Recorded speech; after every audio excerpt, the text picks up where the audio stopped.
Баршаңызға қайырлы күн, сіздермен Ақбала.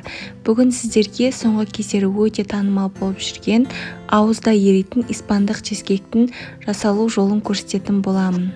Чизкейкті жасардан жарты бір сағат бұрын тоңазытқыштан барлық керекті ингредиенттерді шығарып қоятын боламыз. Чизкейкті творожный сырмен немесе сливочный сырмен жасауға болады.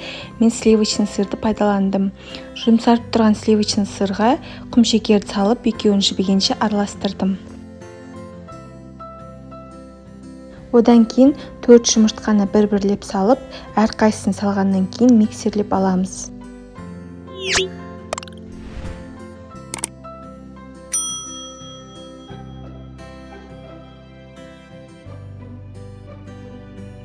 Одан кейін кукурузный крахмал және де сливкиді құйып араластырамыз. Сливкидің пайыздық үлесі 33%-тен аз болмауы керек.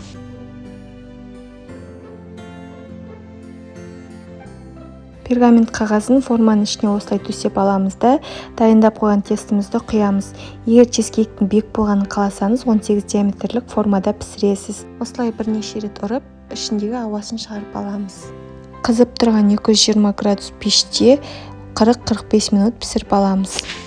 Піскеннен соң бірден формадан босатуға болмайды, яғни 4-5 сағат суығанын күтіп, содан кейін осылай пергамент қағазын шешіп алып тастаймыз. Одан кейін қалауыңыз бойынша тоңазытқышқа 1-2 сағатқа салқындатуға қойсаңыз болады.